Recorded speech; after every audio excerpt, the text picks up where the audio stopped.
ECU College of Nursing, we're not just educating students to be nurses, but we're preparing them to be part of the transformation in healthcare. Our partnerships with all of our clinical agencies are central to their education of all of our nursing students because it gives them a varied opportunity. They get to see large medical centers, they get to see smaller regional hospitals and community hospitals. They get to work in community agencies as health departments and schools that are in rural areas where many of our students may end up living and working in the future, and that helps us to give them the experiences that they need to move forward and to move our profession forward.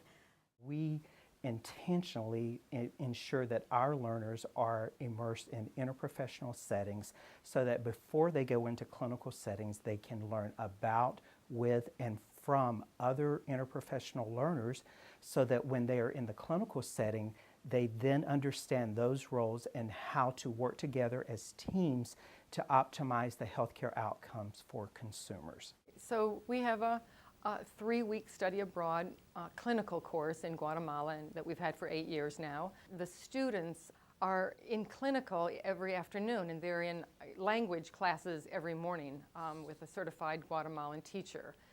But in the afternoon, they go to public schools, and the schools have asked us to do certain health topics that we call charlas in Spanish, and they've been asked to teach hand hygiene, nutrition, and dental hygiene.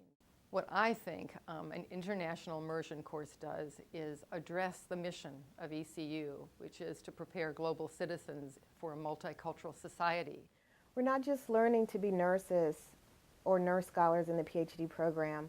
I think we're learning to be leaders. We're learning to be, I heard in one of my PhD classes, we're learning to take the role as shepherds of our field. We're the ones that are going to help to develop knowledge, to help bring it to the practice level at the bedside, to be the ones that change policies. We're going to be the ones that are the transformation.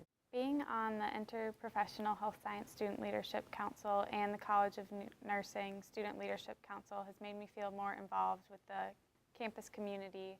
It's given me the opportunity to build my communication skills and be more comfortable interacting with healthcare disciplines. As a student here, I've been involved in the community, whether that's joining a student organization or being part of a community outreach program. I really feel like I have had the opportunity to impact lives and develop myself both personally and as a nurse.